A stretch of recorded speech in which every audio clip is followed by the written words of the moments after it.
हाँ जी, मैं हूँ हरजीत सिंह उमड़ और मैं होशियारपुर से हूँ। होशियारपुर से कोई चंडीगढ़ रोड पे 10 किलोमीटर पे मेरा गांव है। गांव का नाम है जटपुर। ये टोल प्लाज़ा आता है चंडीगढ़ रोड पे, उसके पास में ही है। ठीक है जी।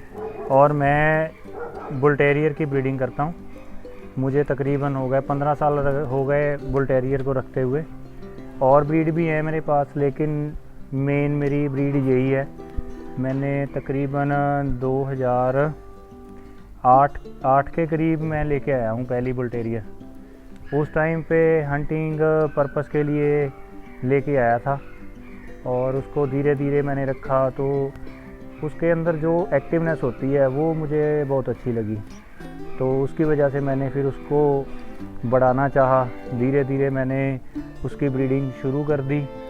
फिर मैं 2010 में मेल लेके आया, फिर उसको रखा। वो उसके जो फादर था वो थाईलैंड इंपोर्ट का बच्चा था और उसकी जो मदर साइड थी वो भी इंपोर्ट लाइन से थी, लेकिन वो केसीआई नहीं थे।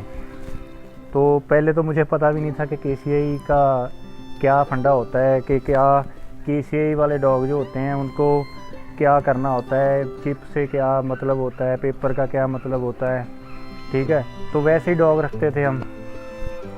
फिर 2012 में मैं एक डॉग लेके आया, उसका नाम था रैम्बो।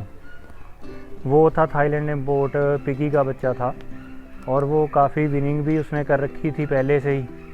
तो वो केसीआई था, वो मैंने अमृतसर से लिया था। तो उससे जब मैंने देखा कि भैया ये ऐसे होता है, केसीआई रजिस्टर्ड होते हैं, इनके जो पेरेंट होते हैं उनका पूरा बायोडाटा वगैरह लिखा हुआ होता है, माइक्रोचिप लगी होती है। तो फिर धीरे धीरे विद पेपर का क्रेज़ शुरू हो गया। 2012 के बाद मैंने फिर विद केसीआई ही रखना शुरू कर दिया। तो फिर उसके बाद मैं 2 फीमेल और लेके आया, बुल टेरियर ही लेके आया। तो उसकी ब्रीडिंग करी मैंने, फिर वो दोनों मेरे पास काफ़ी टाइम तक रही। तो जो एक मेरे हिसाब से मैंने लास्ट ईयर ही सेल करी है। सेल करने का बस रीज़न यही था कि मैं ये वाली फ़ीमेल इंपोर्ट कराने वाला था। तो एक दूसरी फ़ीमेल थी जो वो एक्सपायर होगी, वो एज होगी थी, मेरे पास आई थी कोई 5.5 साल की आई थी और 6 साल मेरे पास उसने बढ़िया एक्सपीरियंस दिया है मुझे, बढ़िया बच्चे दिए उसने मेरे पास। और वो बच्चे जो हैं, बच्चे अभी भी बढ़िया प्रोड्यूसर हैं उसके, और वो लास्ट ईयर एक्सपायर होगी। तो फिर मैंने ये लास्ट ईयर फरवरी में रशिया से इंपोर्ट करवाई है, लॉकडाउन से पहले। और इसके साथ ही मेरे एक फ्रेंड हैं दिल्ली से, राजकुमार जी, उन्होंने मेल इसके साथ ही इंपोर्ट करवाया था। तो हमने मिल के देखो पेयर ही इंपोर्ट करवा लिया। तो ये उस समय तकरीबन थी कोई 7 महीने की थी। तो और जो मेल था वो 1.5 साल का था। वो बुली मेकर कैनल है वहाँ पे। इसका जो फादर है वो मल्टी कंट्री चैम्पियन है और इसकी मदर भी जो है वो अपनी कंट्री की चैम्पियन है। और ये देखिए अभी ये बच्चा इसका 3 महीने का हो गया है मेरे पास। इसके साथ जो मेल आया था उसी के साथ मैंने उसकी मीटिंग कराई थी। तो ये बच्चा मैंने रिटेन करा हुआ है। इसके साथ ये मेल है और ये एक फ़ीमेल आ गई, ये फ़ीमेल है। ये दोनों बच्चे मैंने रिटेन करे हुए हैं। 2 मेरे पास हैं और एक मेरा भाई है दूसरा, वो भी बुल टेरियर ही रखता है। तो हम दोनों पार्टनरशिप में समझ लो, चाहे भाईबंदी में समझ लो, हम दोनों एक साथ ही ब्रीडिंग करते हैं। तो उसके पास भी 2 फीमेल हैं और एक फ़ीमेल वो इसमें से लेके गया है। तो हम आगे से बढ़िया और ब्रीडिंग करेंगे।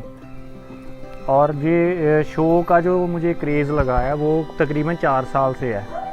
जो मैं आपको बता रहा हूँ लास्ट ईयर एक्सपायर होगी फ़ीमेल, उसी के बच्चे थे मेरे रैम्बो के साथ।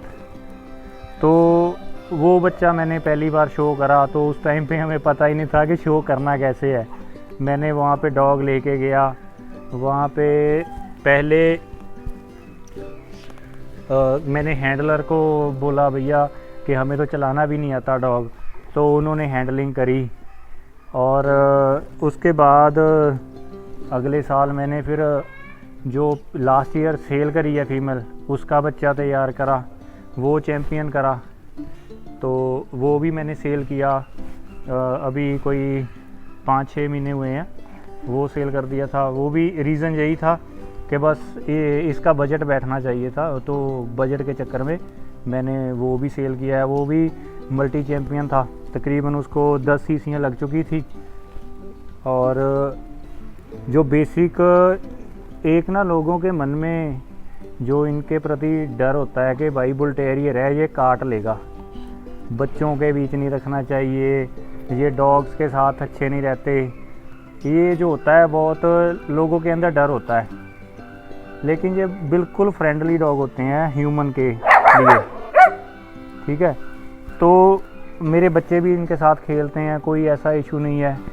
मेरे बच्चे लगा लीजिए ये मैंने आगरा में भेजा है लास्ट ईयर बच्चा, एमपी में गए हैं बच्चे, दिल्ली में हैं, गुड़गांव में हैं, काफ़ी जगह भेजे हैं मैंने। अपार्टमेंट वगैरह में भी जैसे लोग रहते हैं वहाँ पे भी इनको रखते हैं, तो ये कंफर्टेबल है। और जो इनका टेम्परामेंट होता है कि थोड़ा हाई एनर्जेटिक डॉग हैं ये, तो इनकी थोड़ी एनर्जी वेस्ट होनी चाहिए। कहने का मतलब है इनको आप 1-2 घंटे दो पूरे दिन में इनको खेलने कूदने के लिए, ठीक है। तो ये डॉग बिल्कुल एग्रेशन नहीं करेगा। अगर आप मान लो इनको बांध के रखोगे, वो तो कोई भी डॉग है उसको आप बांध के रखोगे तो वो एग्रेशन तो करेगा ही करेगा, चाहे वो जर्मन शेफर्ड की ही क्यों ना हो, ठीक है। तो ये देखिए आपके सामने है, बच्चों के साथ खेल रही है ये फीमेल, मेरे साथ बढ़िया से खेल रही है, ठीक है। और ये इनकी जो हाइट होती है, हाइट के प्रति भी लोगों को होता है कि इनकी हाइट किसी की कम किसी की ज़्यादा होती है। मेनली ये आते हैं 2 कैटेगरी में आते हैं, मिनिएचर में और स्टैंडर्ड में। जो मिनिएचर की हाइट होती है वो 10 से 16 इंच तक जाती है, और जो स्टैंडर्ड में होते हैं वो 18 से 22 इंच तक हाइट हो जाती है इनकी। लेकिन मैं मिनिएचर की ब्रीडिंग नहीं करता हूँ, मुझे वो अच्छे नहीं लगते, क्योंकि वो थोड़ा उनका स्टेमिना लेवल जो होता है कम होता है। इंडिया में KCA में रजिस्टर्ड भी नहीं है अभी तक मिनिएचर बुल टेरियर किसी के पास भी, तो सारे स्टैंडर्ड में ही है मेरे पास। ये मैंने लास्ट टाइम पटियाला में शो करी थी, तो वहाँ पे इसको BOV लगी है दोनों रिंग में। और अभी जो रिसेंटली जलंधर डॉग शो हुआ है वहाँ पे मेरा अरे बस विका थले बैठ, जो लास्ट वीक हुआ है 11th लगी है, और BOV लगी है, ग्रुप फर्स्ट लगी है। ये इसकी एज हो गई है 2 साल हो गई अभी, ठीक है जी। तो इनका जो मेन फेस का भी एक और दिक्कत होती है, लोग मांगते हैं कि भाई इसका बहुत ज़्यादा बेंड होना चाहिए, ठीक है। अगर आप ज़्यादा बेंड में जाओगे तो ये आपके शो के पॉइंट कम हो जाएंगे। क्यों? इनकी जो बाइट होती है, ये मैं आपको बाइट दिखाता हूँ इसकी, विका थले थले थले थले थले थले थले, ये देखिए इसका क्राउन इतना ज़्यादा नहीं है, क्योंकि ये शो के लिए परफेक्ट है। इसकी बाइट जो होगी, जब अगर क्राउन ज़्यादा होगा तो ये जो नीचे वाली बाइट है ये बाहर आ जाएगी, ठीक है। और ये जो ऊपर वाली बाइट है ये अंदर चली जाएगी जितना ज़्यादा क्राउन आएगा, ठीक है। उस वजह से मैं ज़्यादा क्राउन वाला बच्चा नहीं रखता हूँ।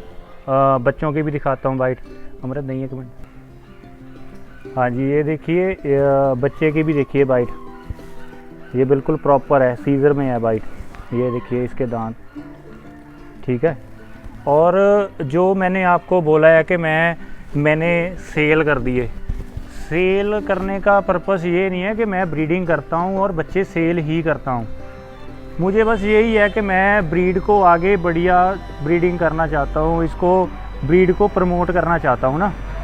अगर मैं सारे डॉग्स को घर में ही रखूँगा तो ठीक है, मेरे पास नंबर ऑफ़ डॉग्स ज़्यादा हो जाएंगे, तो मैं फिर सही से ब्रीडिंग कैसे करूँगा।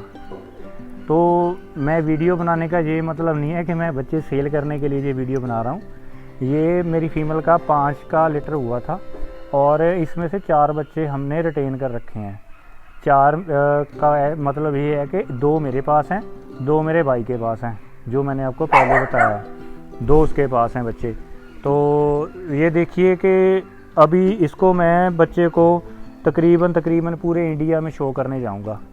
ये अभी 21 तारीख को 3 महीने का हो गया है पूरा, तो इसको मैंने अभी से ट्रेनिंग देना शुरू कर दिया है। जो मेरा 4 साल का एक्सपीरियंस है उसके अकॉर्डिंग मुझे ये लगा कि बच्चे को हम शुरू से खुद से ट्रेनिंग देना शुरू करेंगे, तभी हम इसको परफेक्ट स्पेसिमेन बना सकते हैं कि डॉग को कैसे हमने परफेक्ट वहाँ पे खड़ा करना है। कोई भी ब्रीड हो उसकी जो ट्रेनिंग है वो 3 महीने से शुरू हो जाती है, ठीक है। क्योंकि 3 महीने का बच्चा जो है आपकी पूरी बात को समझना शुरू कर देता है। कई बोलते हैं भैया ये 6 महीने का हो जाएगा तभी इसको समझ आएगा, ये 8 महीने का हो जाएगा तभी शुरू करेंगे। नहीं, बच्चे को तो हम तकरीबन जब इसको ना बाउल में फीडिंग कराना शुरू करते हैं तो उस टाइम पे ही इसको स्टैक की पोजीशन में खड़ा करके ही इसको खाना देना शुरू करते हैं। जैसे लगा लीजिए कि बाउल को थोड़ा हाइट में डॉग अपना पूरा चेस्ट जैसे है सीधी करके खड़ा होगा। ये देखिए ऐसे परफेक्ट खड़ा होगा डॉग, ऐसे सीधा खड़ा होके पूरा अपनी गर्दन उठा के खाना खाएगा। ये नहीं है कि बच्चे को आप नीचे डाल दोगे खाना तो उसका जो ध्यान रहेगा वो ध्यान नीचे ही रहेगा। बच्चे को हम शुरू से ट्रेनिंग देना शुरू कर देते हैं कि भैया तुमने ये काम करना है।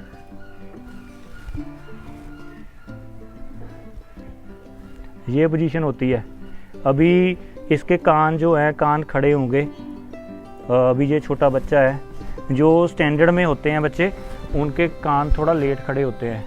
लोगों में ये भी रहता है कि भैया हमारे बच्चा 5 महीने का हो गया इसके कान नहीं खड़े हुए। जो स्टैंडर्ड में बच्चा जाएगा उसके कान थोड़ा देर से खड़े होंगे क्योंकि उसका हेड साइज़ भी बड़ा होगा, उसका जो एयर साइज़ है वो भी बड़ा होगा, उसको ग्रो करने में भी थोड़ा टाइम लगता है। इनकी जो आइज़ होती हैं ऐसे ट्रायंगल शेप में होती हैं और डीप होती हैं, राउंड में नहीं होती, ठीक है। और फेस के सामने ऐसे ये इनको ज़्यादा सामने की तरफ ज़्यादा दिखाई देता है। यह दूसरे डॉग्स की होती हैं यहाँ पे साइड पे होती हैं थोड़ा, तो उनको पूरा प्रॉपर इधर उधर दिखाई देता है, लेकिन इनको जो है बिल्कुल सामने की तरफ ही दिखाई देता है। बेसिकली ये ब्रीड इंग्लैंड में डेवलप की गई थी, ठीक है, 1960 में, और ये अंग्रेज़ों ने बनाई थी, तकरीबन हंटिंग के लिए बनाई थी। पहले इसका जो फेस था बिल्कुल स्ट्रेट में ही आता था। ये धीरे धीरे इसके अंदर जो सुधार होता गया तो इनका थोड़ा फेस में कर्व आता गया। इसके जो आप मेन पॉइंट लगा लीजिए, इसकी हाइट जो है वो तकरीबन मेरे हिसाब से ये जो बच्चा है ये 20 के प्लस ही जाएगा, 20 इंच के प्लस जाएगा, ठीक है। इसके जो नोज़ होता है वो पूरा ब्लैक होना चाहिए। जब बच्चा पैदा होता है तो पिंक कलर का होता है, धीरे धीरे ये ब्लैक होना शुरू हो जाता है। अभी देखिए ये काफ़ी ब्लैक हो गया है, और जो बीच में से पिंक है ये भी शो में ये पॉइंट कम हो जाएगा इसका अगर ये ब्लैक नहीं होता। तो अभी इसके पास टाइम है 6 महीने तक का पूरा टाइम है। 6 महीने तक ये इसका नोज़ भी है जो ब्लैक हो जाएगा पूरा, ठीक है। तो बाइट मैंने आपको दिखा दी है इसकी, और मैंने ये तो आपको बता ही दिया कि भैया ये मैं शो के लिए ही तैयार कर रहा हूँ। तो इसको शुरू से यही ट्रेनिंग चल रही है। फ़ीमेल जो हैं 2 फीमेल है हमारे पास और 2 मेल हैं, 4 बच्चे जो हमने रोक रखे हैं, और 2 फीमेल को भी यही ट्रेनिंग सेम ही चल रही है, दोनों मेल को भी। अगर हमारे पास लिटर होता है, मान लीजिए 5 बच्चे का हो गया, ये बुल टेरियर में हार्डली 5 से 7 बच्चों का लिटर होता है, कोई ज़्यादा बड़ा लिटर नहीं होता। तो 5 से 7 बच्चे होते हैं, तो उनमें से कोई भी ब्रीड है जिसके 10 बच्चे भी हो गए ना, जैसे ग्रेट एन वगैरह हो गई, 10-12 बच्चे भी होते हैं, तो शो के लिए तो बच्चा हमारे पास 1 या 2 ही बच्चे तैयार होते हैं। जैसे आजकल हर एक बंदा यूट्यूब पे या व्हाट्सएप के ग्रुप पे डाल देता है भैया शो क्वालिटी भैया पूरे लीटर में सिर्फ 1 या 2 बच्चे ही होते हैं। जैसे ये देखिए आपको बच्चा प्यारा लग रहा है, और दूसरी फीमेल भी मैं आपको दिखाता हूँ, उसकी भी बाइट परफेक्ट है, लेकिन इसके अकॉर्डिंग उसके 1 पॉइंट ज़्यादा हो गया, उसका नोज़ अभी भी ब्लैक हो गया है, वो मैं दिखाता हूँ। जो इसका और मेल के अकॉर्डिंग प्लस पॉइंट है, ये देखिए इसका नोज़ अभी भी पूरा ब्लैक हो गया है ना, तो इसको भी अगर स्टैग पे लगाएंगे तो ये प्रॉपर रहती है। ये देखिए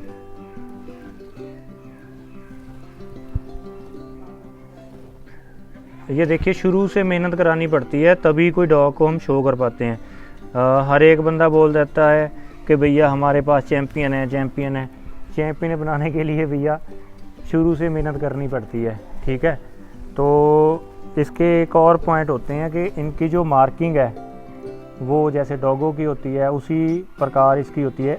कान के ऊपर, कान के आगे, आईज़ के ऊपर चाहिए, ठीक है। इससे पीछे कोई भी मार्क नहीं होना चाहिए, ठीक है। अगर कहीं पे भी वाइट कलर के ऊपर स्पॉट आ गया तो वो रॉन्ग मार्किंग में आता है। तो इसमें कलर आते हैं, रेड एंड वाइट आता है, ब्रिंडल आता है, ब्रिंडल वाइट आता है, ब्लैक एंड टैन आता है। जो हमारे इंडिया में ब्लैक टैन है वो बहुत रेयर कलर है। वाइट कलर के अंदर तो काफ़ी डॉग हैं, ठीक है। तो मेरा तो इस ब्रीड के साथ यही एक्सपीरियंस है कि ये बहुत अच्छी ब्रीड है।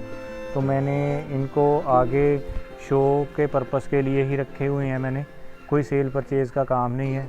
बस मेरे पास अभी फ़िलहाल मेरे कैनल पे तो 4 डॉग ही हैं जो मैंने आपको अभी नहीं दिखाया। मेरा जो मेन बड़ा डॉग है मैक्स है वो चैम्पियन है। वो मैंने 3 साल की एज में लिया था। अभी वो मेरे पास काफ़ी टाइम हो गया, तो अभी वो 9 साल का हो गया है। एज्ड डॉग है वो, लेकिन वो अभी भी मैंने मेंटेन करके रखा हुआ है। तो देखिए ये इतनी एनर्जेटिक डॉग ब्रीड है कि आप इसको एक बार रख लोगे तो आप दूसरी ब्रीड को प्रेफर नहीं करोगे। अगर इसके साथ एक बार प्यार हो गया तो दूसरी ब्रीड को आप इतनी जल्दी एक्सेप्ट नहीं करोगे।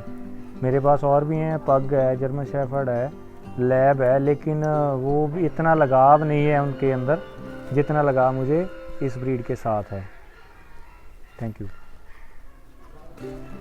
और देखिए मुझे जितनी भी नॉलेज थी मैंने शेयर करी है। इतने टाइम के अंदर मैं जितनी शेयर कर सकता था वो मैंने शेयर कर दी है। और अगर किसी को और कोई जानकारी बुल टेरियर के अकॉर्डिंग चाहिए, कोई बुल टेरियर रखने का प्लान कर रहा है या उसके अंदर कोई बुल टेरियर के लिए कोई भी डाउट है कि ब्रीड कैसी है, तो वो मुझे कॉल कर सकता है। नीचे वीडियो में मेरा नंबर चल रहा होगा, डिस्क्रिप्शन बॉक्स में भी मेरा नंबर होगा, तो आप मुझे कॉल कर सकते हो। बेसिकली मैं फार्मर हूँ, तो क्या होता है कि कई बार मैं खेत वगैरह में हम होते हैं या कोई काम कर रहे होते हैं तो फ़ोन नहीं भी उठाया गया तो कोई दिक्कत नहीं, मैं बैक कॉल करके आपको रिप्लाई ज़रूर दूंगा। और जो भी आपको जानकारी चाहिए होगी मैं आपको दूंगा। अगर आपने बुल टेरियर के प्रति कोई भी नॉलेज लेनी है या कोई KCI के अकॉर्डिंग नॉलेज लेनी है कि शो में क्या क्या होता है बुल टेरियर के लिए और क्या इसका पर्पस होता है KCI का। जैसे कई बार कोई बच्चा लेने के लिए कोई कॉल कर देता है कि भैया हमें पेपर नहीं चाहिए। भैया क्यों नहीं चाहिए पेपर? पेपर आपको लेने चाहिए।